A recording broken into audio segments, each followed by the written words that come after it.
BFM Business, Intégral Bourse, jusqu'à 18 h, la bourse en temps réel.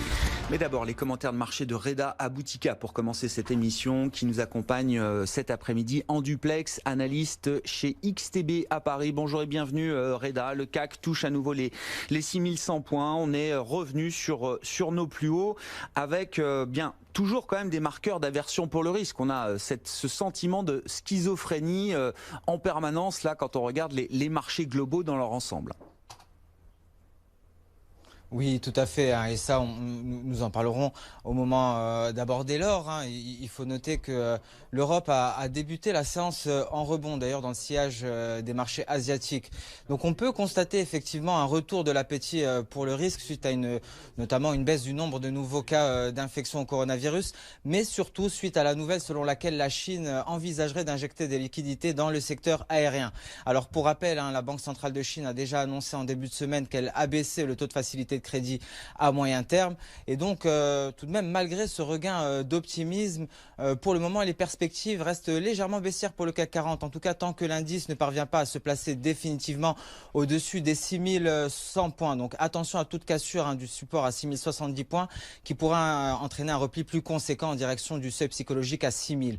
À Francfort, à présent, le DAX est stabilisé sous résistance aux alentours des 13 755 points. S'il parvient à s'en affranchir, ce serait pour aller chercher ces récents sommets aux alentours des 13 800. Mais sous cette résistance également, les perspectives restent d'un point de vue technique baissières avec en ligne de mire les 13 660 points.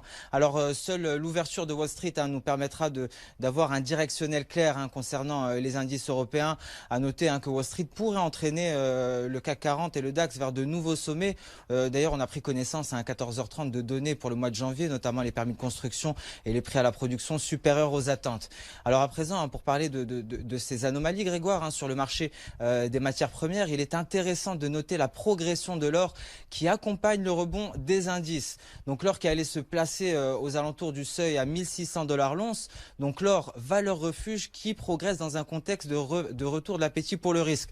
Alors qui a raison, qui a tort, les valeurs refuges ou les actifs risqués? En tout cas pour le moment concernant l'or, le prochain objectif technique est à 1635 $, dernière résistance avant la cible technique de long terme à 1700 $ l'once. Oui, effectivement, l'once d'or à plus de 1600 $, ça nous donne un cours au plus haut depuis près de 7 ans et on est sur une dynamique haussière affirmée sur l'once d'or. Il n'y a pas de sujet là-dessus. Merci beaucoup Reda. On vous retrouve à la clôture tout à l'heure. Reda Aboutika, analyste chez XTB à Paris. Frédéric Rosier est avec nous par